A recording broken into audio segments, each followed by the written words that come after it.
Listo. Bueno, muy bien. Buenas noches, bienvenidos a esta segunda jornada de lectura de un libro del que estamos muy enamorados, que se llama Operación Palomera, el comienzo del fin de las FARC. Es un libro que salió a finales del año pasado, como en noviembre del año pasado, y teníamos toda una campaña pues, de promoción para los meses de marzo, abril y mayo, que son como los meses previo, el tiempo previo y durante la Feria del Libro de Bogotá, que jalona mucho los libros, y bueno, se nos vino la pandemia encima. Entonces, todo esto quedó aplazado, por no decir que cancelado, porque todo está en stand-by. Y pues de común acuerdo con nuestras editoriales, Ícono y la editorial de la Universidad de Santiago de Cali, nosotros, los coautores de este libro, Pablo Navarrete y yo, Olga Bear, decidimos compartir este contenido con las audiencias, para que lo conozcan.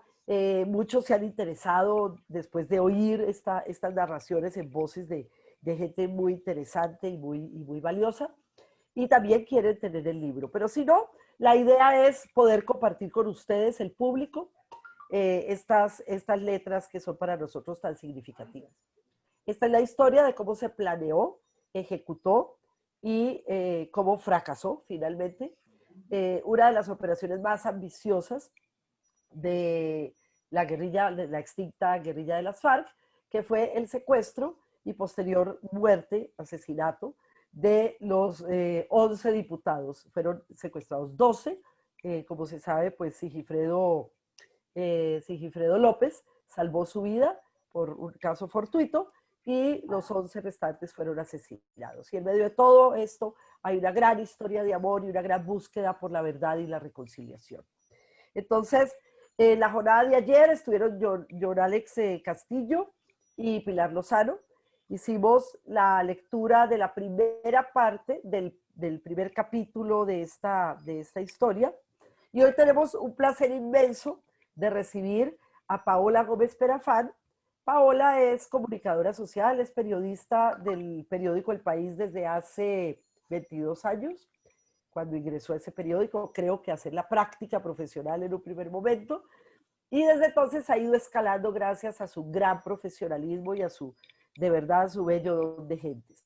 Hoy es la jefe de redacción del periódico El País, pero además también ha empezado en este mundo de la literatura. El año pasado publicó un libro que se llama Voces Valientes, muy bello, crónicas de violencia, verdad y vida en el Valle del Cauca. Tuve el gran privilegio de hacer el prólogo y se los recomiendo mucho. Y además es pues docente en la Universidad Autónoma de Occidente y tiene un perfil también que ha ido desarrollando muy interesante, que es cómo construir periodismo con visión de género. Tallerista muy reconocida en la organización Consejo de Redacción. Y bueno, miles de otros adornos a esa gran amiga, a ese gran ser humano y excelente periodista que nos acompaña hoy. Entonces aquí está Pablo también y queremos, bueno, Pablo, hagamos una breve introducción con Paulita para después empezar la lectura de la segunda parte del primer capítulo de Operación Palomera. Bueno, Paola, una de las razones por las que Olga y yo quisimos invitarte es por esa admiración mutua que tanto Olga como yo, pues yo soy muy joven en comparación a Olga y tal vez también a ti, pero hay una gran admiración mutua, los dos, hacia ese trabajo duro y muy constante que has hecho en nombre de las mujeres. En nombre de las mujeres de Cali y de Colombia. Yo leí parte de tu libro, no me lo he podido terminar de leer todo. Es muy bella la manera en cómo logras reinterpretar a través del periodismo las voces de ellas. Y entre esas voces se encuentra también la voz de Fabiola. Fabiola. Fabiola. Y por eso mismo es muy interesante poder ver un poco cómo pues cómo se destilan estas voces primero desde tu punto de vista y luego cómo se destila la misma voz, la de Fabiola Perdomo, desde las voces, desde, digamos, a cuatro manos, que son las de Olga y las de Pablo Navarrete. Entonces, partiendo de allí, Hola, me gustaría que nos contaras un poco cómo fue escuchar la voz de Fabiola, que ya la conoces, que ya has hablado con ella desde este capítulo de En Honor al Autor. Bueno, antes que nada, muchas gracias por tenerme en cuenta en esta excelente apuesta. Como les comentaba, me parece una idea súper linda, súper cálida. Poderle leer a la gente y retornar esa conexión a través del ejercicio de la lectura en voz alta me parece bellísimo, y que lo hayan retomado con un texto que tiene que ver tanto con nosotros, con nuestra historia y con con nuestra tragedia como región y como país, pues me parece una apuesta valiosísima. Muy honrada las palabras de Olga, casi me hago a lujo tener una maestra de las condiciones de Olga, pues, teniendo esa opinión es muy valioso. Le tengo un especial cariño, ya lo sabe. Eh, y pues el libro, antes que nada, decirles que es un ejercicio que aporta a la construcción de nuestra memoria, a la construcción de la verdad, que es un poco lo que hemos buscado de distintos frentes.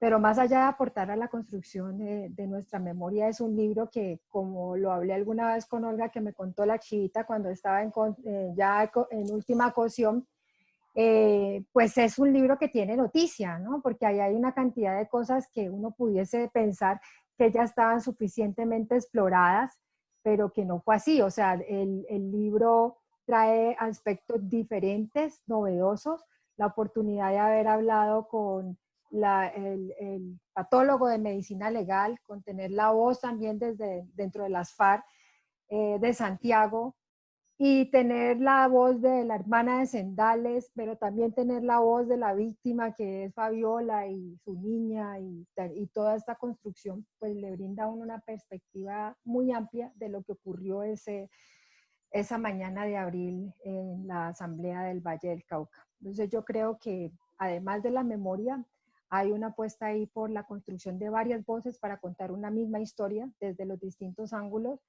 Creo que el esfuerzo por brindar el contexto que se desarrollaba en el país en esos momentos, y en nuestra región allá hay un contexto histórico muy fuerte de todos los momentos que se estaban viviendo, de los secuestros de las FARC, del Caguán, en fin, de toda esta conjunción de cosas. Y hay una valentía adicional en el relato de los viajes atrás y adelante, la narración, muy interesantes, porque mientras que ustedes van contando la historia, también están estos flashbacks de lo que fue la vida de Juan Carlos y de Fabiola, de su romance, y volverlo a poner al valor presente, pero también volverse a transportar al momento del secuestro y después de lo que ocurrió. Pues es una apuesta muy interesante. No es fácil construir, primero, un relato en el que se desarrollan 4 historias paralelas en una, y segundo, conjugar esos tiempos en la narración y conjugar también el contexto sin que uno se aburra es mucho más exigente. Entonces, además de brindar elementos, creo que como ejercicio periodístico es valiosísimo para quienes ejercemos esta profesión. Algunas personas lo mirarán más desde lo literario. Yo creo que como ejercicio periodístico es enorme. El sello, pues, de la maestra Olga y de su aventajado alumno Pablo, que lo he visto ya, pues, en varios proyectos editoriales con Olga, y que sé que le pone a esto una pasión enorme, pues se nota en estas líneas, y estoy muy honrada de poder leer algunas de ellas finalizando el primer capítulo de Operación Palomera. Muchas gracias, Paola. Muchas gracias por lo que nos toca. ¿Verdad? Agradezco mucho, pues, que hayas aceptado estar aquí con nosotros, con Olga, conmigo, que hayas podido leer parte de esta, que es nuestra última obra. Y bueno, ¿verdad? Agradecidísimos y ansiosos de escucharte leer esta última parte de Operación Palomera. Bueno. Muy bien, nos vamos con el tramo. Paola, antes de empezar, nada más advertirle al público que de pronto vamos a parar la reunión por unos segundos porque Paula está en este momento cerrando periódico y es probable que tenga una o dos llamaditas de la redacción o de los directivos para cuadrar siempre esas cosas de última hora que hay en la sala de redacción. Entonces, por si acaso, para que sepa que pararemos unos momentos y retomaremos en cuanto Paulita pueda regresar. Entonces, adelante y muchas gracias. Vale, Olga, gracias. Cuando supieron que Fabiola estaba embarazada, decidieron que si el bebé era niño, se iba a llamar Juan Diego, pero que si era niña, como resultó ser, se llamaría Daniela. Su llegada a las vidas de Juan Carlos y de Fabiola era el inicio de un buen augurio para la pareja de enamorados. Un bebé era el milagro necesario para contrarrestar los efectos de tantos presagios de dolor y muerte que se pronosticaban por esos días en Colombia. Fabiola recuerda que incluso antes de nacer, ya ella formaba parte de sus rutinas. Juan Carlos estaba enamorado de su niña. Cuando yo estaba embarazada, Juan le leía Don Quijote de la Mancha y todas las noches a Daniela. Compró unos papelitos de colores, me los pegaba en la barriga, se sentaba en el piso al lado de la cama, cogía una linterna y la iba deslizando sobre los papelitos. Estaba convencida de que Daniela seguía la luz. Yo sentía que ella perseguía esa linterna, siempre la estimulaba mucho. Le ponía música, le cantaba y cuando le empezaba a leer, yo me dormía y ella se paralizaba, se quedaba tranquila escuchando a su Quijote. Lo escuchó desde siempre. Sus ojos achinados se escondían detrás de un bosque de arrugas y de dos ojeras profundas que parecían lagunas grisáceas. El bigote tupido, la nariz aguileña y las cejas despobladas eran la máscara que cubría su piel oxidada por el sol y la humedad de la selva. Caminaba pausado para mantener el equilibrio de su cuerpo que parecía un Titanic con vestimenta camuflada. Sonreía poco, lucía con orgullo el brazalete de las FARC-EP, guerrilla a la que pertenecía desde el año 1975, y su marcado acento campesino que se mezclaba con el tono arrogante que siempre lo caracterizó. Se llamaba Víctor Julio Suárez Rojas, más conocido dentro de la organización guerrillera como el Mono Jojoy. Y para 1999, año en que se estaba iniciando los diálogos del Caguán entre el gobierno de Pastrana y la guerrilla de las FARC, se había convertido en el símbolo más radical del sector militar de esa organización.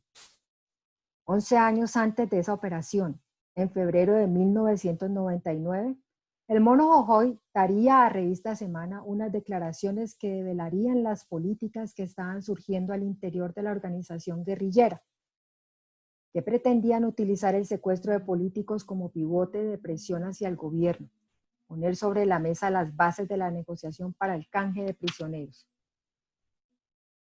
Y no se puede, la ley de canje, tocará que algunos de la clase política acompañen a los soldados para que salgan en el intercambio. Es la única forma.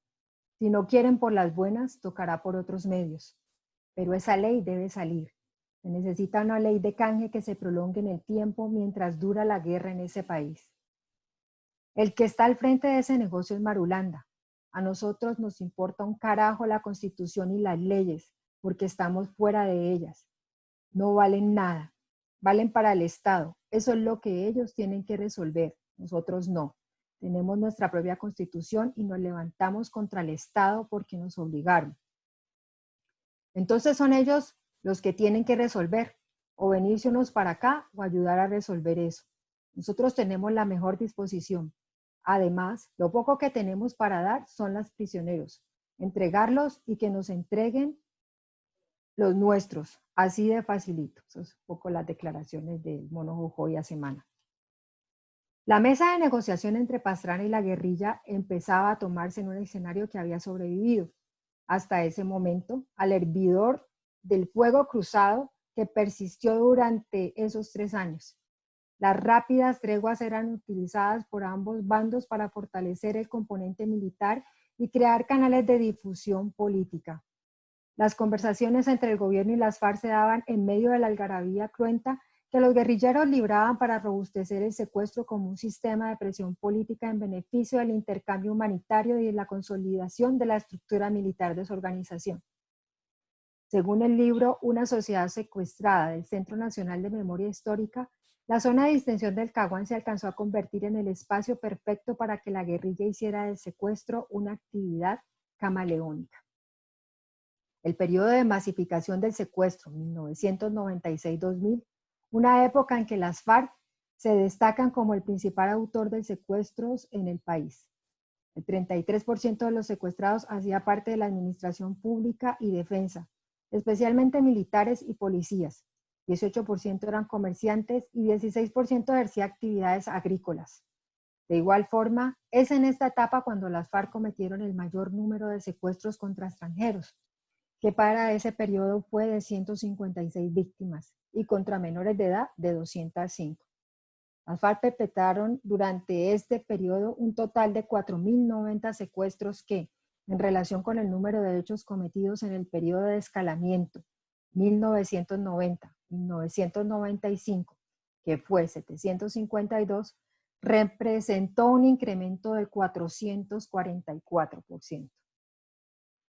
El 22 de septiembre de 2010, el comandante guerrillero fue abatido en la Operación Sodoma, una maniobra militar acaecida 47 días después de que Juan Manuel Santos llegara a la presidencia de Colombia.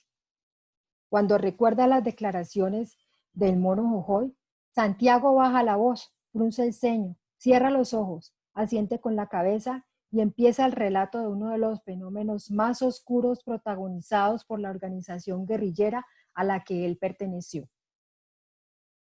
Pensamos que por unidad de cuerpo habría más receptividad frente a la propuesta del canje humanitario, y fue ahí cuando el Mono Jojoy tomó la decisión de seguir con la confrontación armada, pero en la búsqueda de prisioneros políticos de todo el país que en calidad de secuestrados iban a presionar al gobierno para facilitar el intercambio humanitario. Para el año 2000, la táctica del secuestro a figuras políticas como armas de guerra se convirtió en el salvavidas provisional de las FARC para mantener latente en la agenda de las negociaciones del Caguán el tema del intercambio humanitario. Ese año el secuestro a miembros del establecimiento estaba llegando a su momento más crudo y la amenaza de perder la libertad, que paradójicamente se sentía en medio de una negociación para encontrarle fin a la guerra en Colombia, era una realidad que se enmarcaba en un sentimiento de pánico generalizado. En solo 2 años, los dirigentes políticos Oscar Tulio Lizcano, Fernando Araujo, Luis Eladio Pérez, Alan Jara, Jaime Felipe Lozada, Juan Sebastián Lozada y a Gloria Polanco de Lozada, hijos y esposos del senador Jaime Lozada, Orlando Beltrán Cuellar, Consuelo González de Perdomo, Jorge Eduardo Hechen Turbay, Ingrid Betancourt y Clara Rojas fueron hechos cautivos en diferentes operaciones. Además, estos crímenes convulsionarían a Colombia, como la muerte en una operación de rescate de la exministra Consuelo Araujo Noguera, la legendaria cacica vallenata, varios días después de ser secuestrada en el departamento del Cesar. Esta saga violenta se completaría el 11 de abril de 2002 con ese asalto a la Asamblea Departamental del Valle, con el saldo de un vigilante asesinado y el secuestro de 12 diputados, Juan Carlos Narváez Reyes, Ramiro Echeverry Sánchez, Jairo Javier Hoyo Salcedo, Alberto Quintero Herrera, Rufino Varela, Nacianceno Orozco Grisales, Héctor Fabio Arizmendi Ospina, Edison Pérez Núñez, Francisco Javier Giraldo Cadavid, Carlos Alberto Barragán, Carlos Alberto Charri Quiroga y Sigifredo López Tobón. 4 meses después del secuestro de los diputados del Valle, Álvaro Uribe Vélez llegó a la presidencia de Colombia teniendo como bandera ideológica y militar la seguridad democrática, una feroz política gubernamental que operó durante 8 años, mientras Uribe fue presidente, y que tenía como fundamento la seguridad de la ciudadanía a través del control social de la violencia, la cooperación internacional militar para robustecer las fuerzas militares y la política de no negociación para ponerle un alto definitivo al conflicto armado colombiano.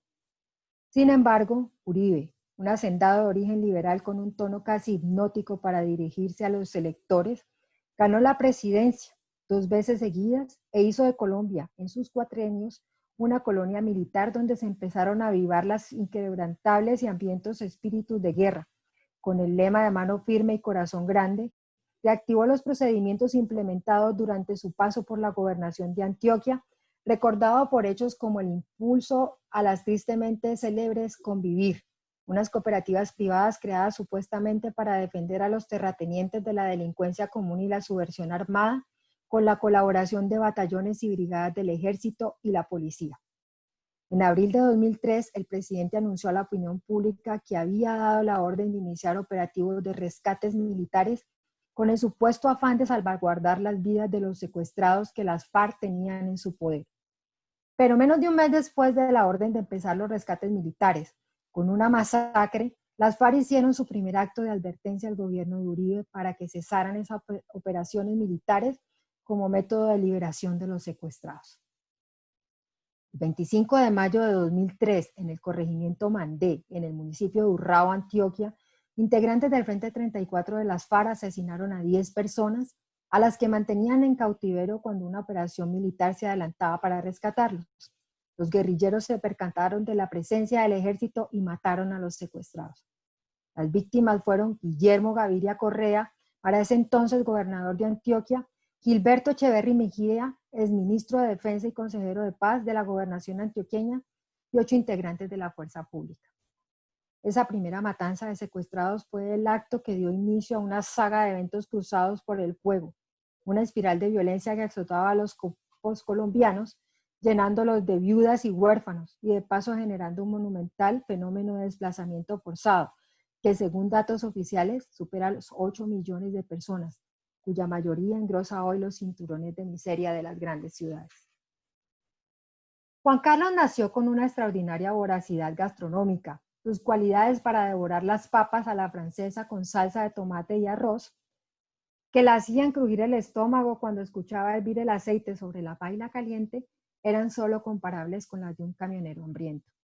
Su desbordado apetito ingénito le hacía renegar de las dietas trastornadas por la ensalada con aceite de oliva y los descarnados trozos de pollo que, recuerda Fabiola, le servía en la noche para ayudarle a prevenir un posible e indeseado cataclismo de obesidad.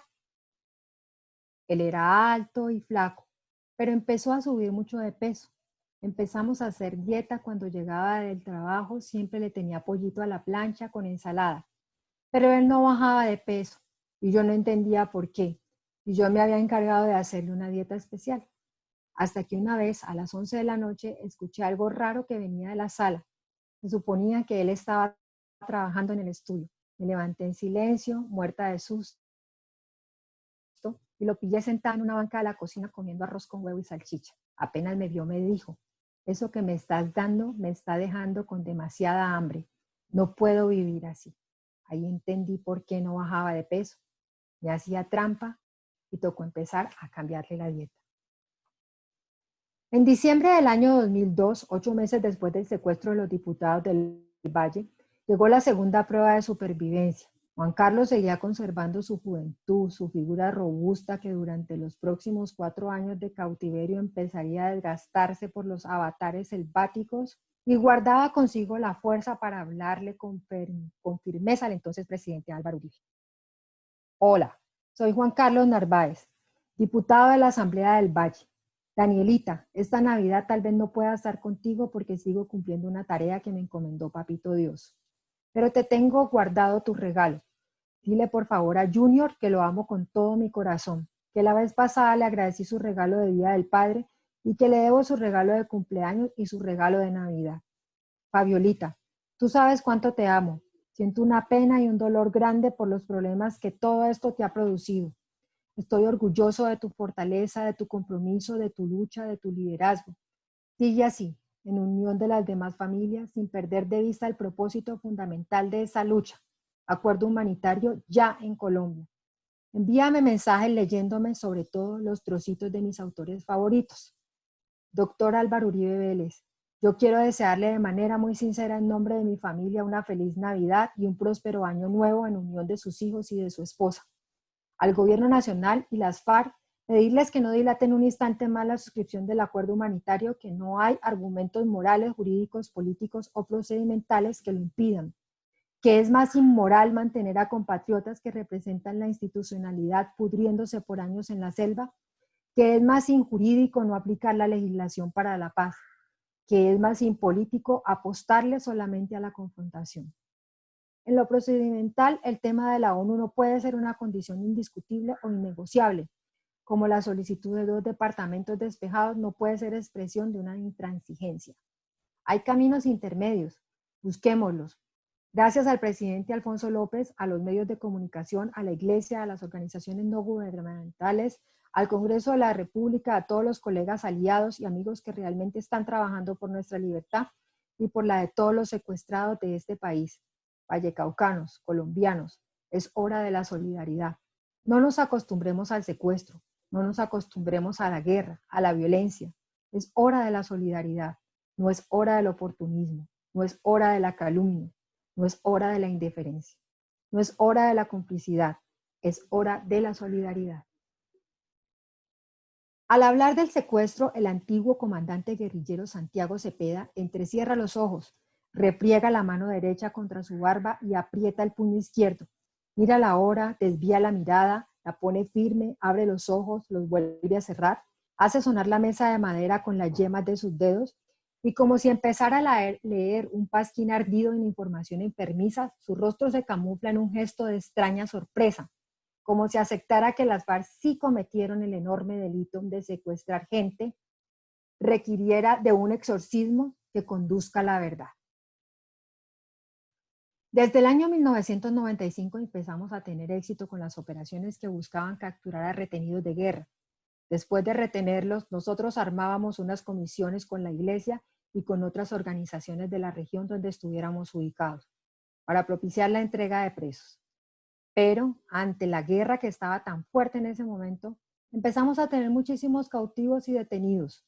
Para la segunda mitad de la década de los años 90, la cantidad de prisioneros de guerra que estaba en poder de las FARC era innumerable. Jurídicamente había mucha dificultad para lograr la libertad de los prisioneros. Sabíamos que para lograr la libertad de ellos teníamos 3 opciones. La primera era tumbando el muro para dejarlos libres y que salieran de los campos donde los teníamos. Otra era lograr un acuerdo humanitario que planteara el intercambio de prisioneros de guerra de las partes.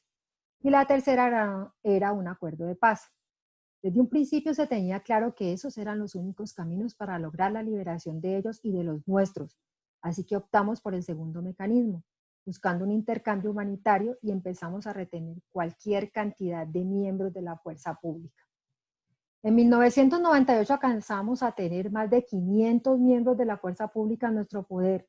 Hicimos toda una campaña buscando el intercambio humanitario que empezó en 1997 y fue precedida por un pequeño acuerdo que logramos ese mismo año en Cartagena del Chairá, Caquetá. Hicimos la entrega de 60 prisioneros de guerra, incluidos unos del Chocó que estaban en nuestro poder. Hicimos un corredor aéreo. Gracias a los instrumentos que la fuerza pública facilitó para transportar guerrilleros y personal nuestro, con los prisioneros de guerra hasta la zona del Cartagena del Chairá.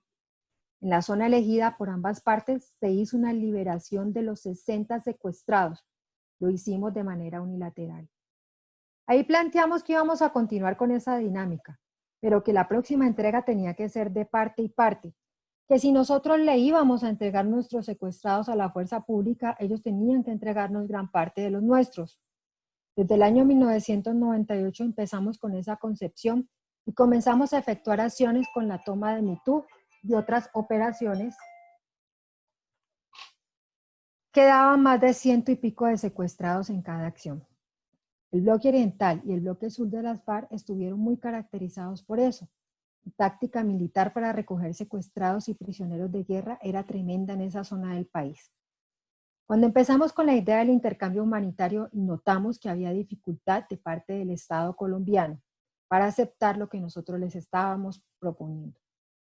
En 2001 tuvimos la idea de dejar libres a más de 400 prisioneros de guerra que estaban en poder de nosotros, a todos los soldados de base, a todos los que no tenían un rango militar importante dentro de la fuerza pública. Decidimos que en nuestro poder solo quedarían los que tenían rango de cabo para arriba, con el objetivo de forzar el intercambio. La idea nuestra era demostrar que estábamos dispuestos y que teníamos voluntad para liberar a los secuestrados, si había intercambio humanitario. Pero si eso no se daba, íbamos a continuar con esa práctica. Efectivamente, así pasó. El Estado colombiano nos entregó 12 miembros de nuestra organización que estaban en prisión. Eran compañeros, que estaban tuertos, que tenían problemas físicos, que les faltaba una pierna, que les faltaba una mano. Era gente importante para la organización, pero ante la magnitud de 400 liberados por 12 que tenía problemas de discapacidad, nos comenzamos a dar cuenta de que no había un interés real de parte del Estado por el intercambio humanitario. Cuenta una profecía maya de esas tan serias como la historia que Don Quijote le cuenta a Sancho Panza, que los niños nacidos en 1999 serían bendecidos por el eclipse de sol que aparecía el 11 de agosto de ese año, pero que su nacimiento sería la antesala de una época de cambios sorpresivos y conflictos devastadores, que estallarían en el alma de quienes los iban a rodear desde el momento en el que se abrieran sus ojos. Daniela nació el 28 de julio de 1999. Faltaban pocos días para que la luz naranja del eclipse reposara con su extraño diagnóstico de suerte agridulce sobre las vidas de los recién nacidos. Extrañamente, el patrón de intensidad y acelere que había acompañado a Fabiola y a Juan Carlos durante toda su historia de plácido enamoramiento se iba volviendo aún más visceral cuando se acercaba la fecha del nacimiento de Daniela, casi raspando la llegada del bendito eclipse. Para Fabiola, el nacimiento de Daniela, su única hija, fue el chispazo que inició un trastorno de amor por la vida y de fe en los buenos augurios. Sin embargo, los cambios intempestivos que traerían alboroto a la vida de Daniela, Juan Carlos y Fabiola estaban a punto de llegar como lo había sentenciado tal extraña profecía. Daniela estaba programada para nacer el 6 de agosto. Yo estaba trabajando en la alcaldía de Cali y me tenían que dar la licencia de maternidad para que estuviera tranquila en mi casa los últimos días del embarazo. Fui a que me hicieran el permiso y apenas me lo firmaron sentí una cosa rara en la espalda. Yo dije que me estaba saliendo un flujo y me dijeron que había reventado fuente. Pero yo no creía eso y me fui a la casa. Le había dicho a la nana que me tuviera una papa rellena porque tenía antojos. Llegué a la casa, me senté y empecé a comérmela. Durante el embarazo me subí mucho de peso porque Juan creyó que dándome de comer a mi hija, su hija iba a nacer gordita. Él decía, está grandísima, pero no, yo estaba muy gorda. Cuando ella nació era una cosa pequeñita y yo casi no pude bajar de peso. Ese día me bañé, me puse pijama y le dije a Juan que tenía un dolorcito. A la media hora sentí un chorro que me salía y le dije que había reventado fuente. Él no me creía. Cuando me paré estaba empapada, me metí de nuevo a la ducha, me bañé, no sabía qué hacer y nos fuimos a la clínica Sebastián de Belalcázar. Juan se metió en todos los huecos, era muy brusco para manejar. Yo sentía que Daniela se me iba a salir. A las 10 de la noche llegamos a la clínica y me recibió el médico de turno. Me examinó y me dijo que iba a parir natural. Yo me quería morir porque no sabía cómo hacer eso.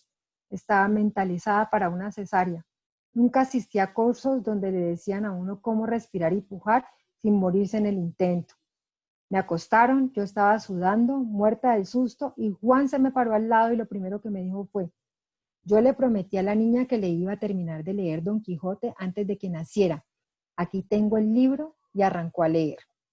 Don Quijote, molido y aturdido, sin alzarse la visera, como si hablara dentro de una tumba con voz debilitada y enferma, dijo, Dulcinea del Toboso es la más hermosa mujer del mundo, y yo el más desdichado caballero de la tierra, y no es bien que mi flaqueza defraude esta verdad. Aprieta, caballero, la lanza y quítame la vida, pues me has quitado la honra. Yo tenía un estrés terrible de no saber qué me estaba pasando, tenía unos dolores espantosos y yo le decía, Juan, no entiendo nada de lo que estás leyendo, cállate. Le faltaban 2 capítulos y siguió leyendo. No ha sido otro mi deseo que poner en aborrecimiento de los hombres las fingidas y disparatadas historias de los libros de caballerías, que por las de mi verdadero Don Quijote van ya tropezando y han de caer del todo sin duda alguna. Vale, fin. A la 1 de la mañana terminó de leer ese libro y no entendí nada del dolor tan berraco. Quería matar y comer del muerto. Yo no sabía que un parto natural era tan doloroso, pero él estaba súper relajado.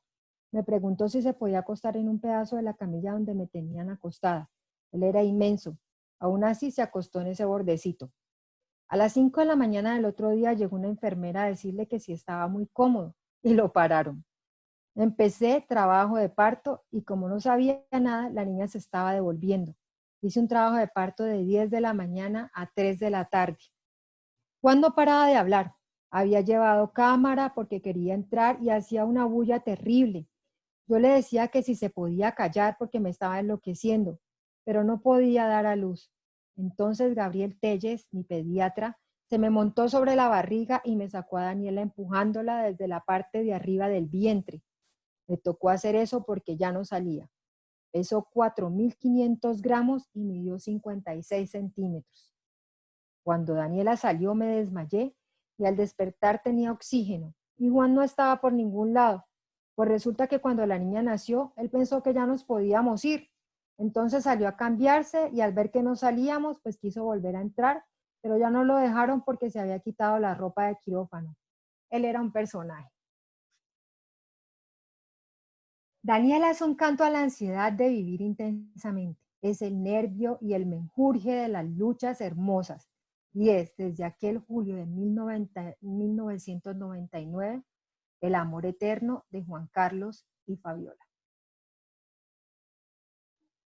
Primero sonaron 2 tiros, luego otros 2 tiros. Y al rato sonó una tanda de bala que se tardó unos 8 minutos. Yo no entendía qué pasaba. Guardaba la esperanza de que habían venido a rescatarnos, pero no. Era la voz de la muerte. Así recuerda Sigifredo López, el único diputado que sobrevivió a la masacre perpetrada por las FARC en contra de los cautivos, el día que vio por última vez a sus compañeros de infortunio. La última marcha de los 12 diputados inició el 23 de mayo de 2007. Habían tenido que cruzar la ferocidad del río Paquía, el afluente más largo y ancho del suroccidente colombiano, para llegar al corazón de la selva espesa del departamento del Cauca. Allí, el Frente 60 de las FARC, conformado por 54 guerrilleros, se encontraría con el Frente 29, una facción de la guerrilla que se debía encargar de componer el primer anillo de seguridad para velar por la vida de uno de los botines de guerra más valiosos que el grupo armado tenía hasta ese momento. En ese 2007 la política de seguridad democrática estaba ganando la guerra, no solo en los periódicos y en los medios audiovisuales, sino también en la psiquis de la mayoría de los colombianos. Su objetivo de combatir a sangre y fuego a las FARC, de cerrarles el cerco, las había puesto en verdaderos aprietos. Por esta razón, los frentes de la insurgencia debían unirse y formar pequeños ejércitos que defendieran aquello que aún pudiera representar el símbolo de su lucha armada.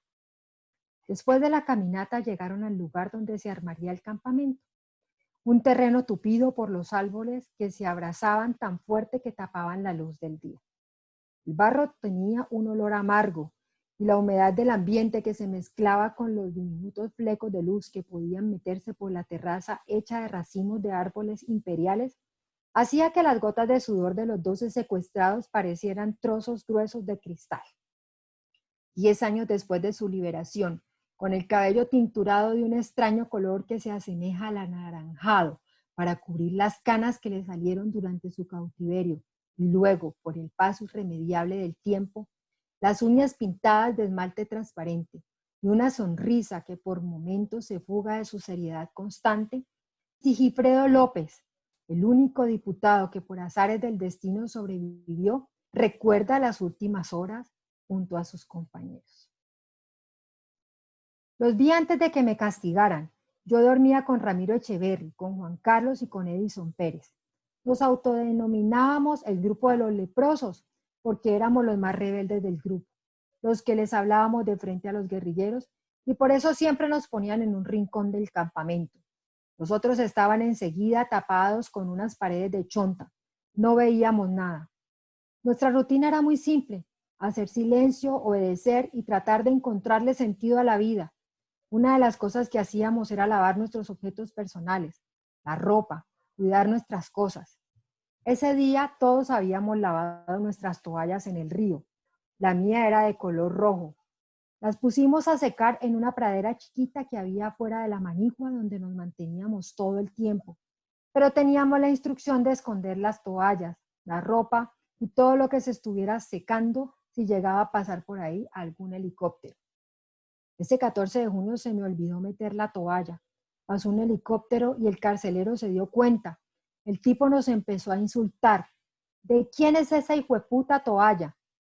Yo dije que era la mía y me la montaron. Ellos estaban paranoicos. La situación estaba muy tensa. Me insultó y me puse igual de grosero a ellos. Yo nunca me quedé callado. El tipo no me dijo nada, pero le puso la queja al Pocillo, el oficial del frente. A los 5 minutos llegó Pocillo con 4 gorilas más y me dijeron, nos vamos ya. Me agarraron a la fuerza y en eso Juan Carlos apareció tratando de mediar en la situación. Decía que para dónde me llevaban, que me habían faltado el respeto, pero Pocillo respondió que si no me dejaban ir, los castigaba a todos. Yo les dije que estuvieran tranquilos.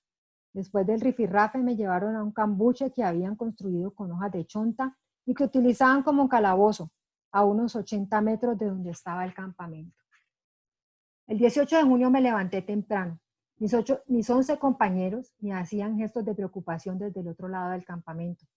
Yo les hice entender, con otro gesto y una sonrisa, que todo estaba bien, que siguieran tranquilos. Uno de los guardias se dio cuenta y cerró la puerta del calabozo, con más hojas de chonta. No los pude ver más. Llegando el mediodía estaba haciendo fila para recibir el almuerzo, cuando una escuadra del Frente 29 entró al campamento del Frente 60, sin haber avisado antes por el radio que iban a ir. Entonces un guarda les disparó porque pensó que era el ejército. Como Álvaro Uribe en ese momento solo hablaba de rescate militar, los guerrilleros estaban asustados y el tipo que estaba prestando guardia disparó contra los guerrilleros del Frente 29. El centinela gritó, llegaron los chulos, y se armó una balacera terrible. Un guerrillero con el que tenía algo de confianza me contó varios días después que en medio del enfrentamiento el Grillo, otro de los oficiales del campamento, dijo, entró el ejército, mátenlos y vámonos. Nosotros éramos un trofeo de guerra para ellos y no iban a perder eso tan fácil. Preferían matarnos antes que entregarnos. Los comandantes del Frente 60 tenían la orden del secretariado de matarnos y no nos podían sacar con vida en medio de una posible operación. Escuché los gritos de Pocillo que decía, no los dejen ir, y luego los disparos, disparos y más disparos. Nunca escuché los gritos de ellos, pero luego supe por ese guerrillero que Juan Carlos Narváez, Ramiro Echeverry y Edinson Pérez intentaron salir corriendo y los agarraron antes de que se fueran, y los otros rogaban que por favor no los mataran. 11 viudas, varias decenas de huérfanos, madres y padres sin sus hijos. Ese fue el resultado de esos 8 minutos de fuego cerrado. 480 segundos que consumieron la esperanza. También se esfumaban las fórmulas para alcanzar la libertad de otros secuestrados. Todos los caminos conducían al pálpito insoportable del horror y del trastorno maniático del miedo que unos y otros sentían frente a la necesaria posibilidad de crear una salida política y negociada del conflicto armado en Colombia. El asesinato de los 11 diputados del Valle fue un banquete de desesperanza para los amantes del odio y una estocada al alma para quienes tenían la ilusión puesta en la posibilidad añeja de lograr algún día un acuerdo humanitario. Santiago Cepeda recuerda esa masacre como uno de los actos más crueles y devastadores que las FARC ejecutaron mientras estaban constituidas como una organización armada. Al hablar de lo sucedido, baja la cabeza, se queda en silencio por unos segundos, se frota las manos, toma aire de manera brusca y le encuentra, con algo de nostalgia, un cauce a la historia que hoy sigue sin entender. El asesinato de los 11 diputados del Valle fue complejo, decepcionante y cerró, de un portazo en la cara, la posibilidad del canje humanitario. Con el asesinato de los diputados tuvimos que empezar a replantear el tema del secuestro. Necesitábamos ver si esa estrategia estaba siendo efectiva y nos dimos cuenta de que no. Al poco tiempo del asesinato de ellos, todos los secuestrados y retenidos políticos empezaron a quedar libres. Fue un error nuestro. Cuando se dio la noticia inicial quedé en una especie de shock. Yo nunca entendí ese comunicado que sacó la organización hablando del tema y sigo sin entender. Posterior a ese comunicado que el secretariado sacó, exigía a los comandantes superiores una razón de lo que había pasado. Yo estaba completamente seguro de que merecía una explicación.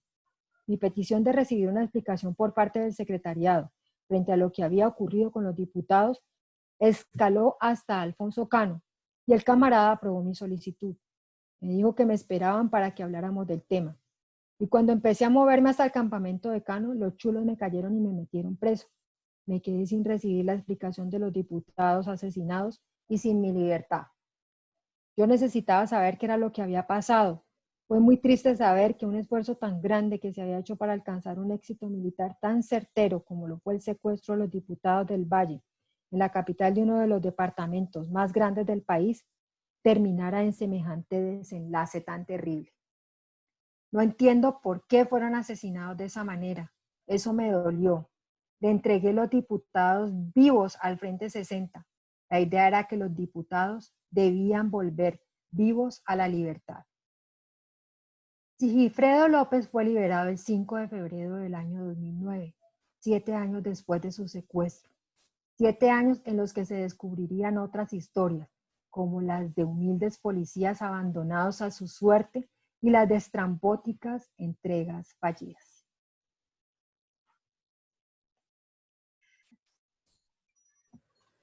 Muy duro. Duro, Paulita. Uf, dura la historia y duro leerla sola por tanto tiempo. Terminerizada. No, pues claro.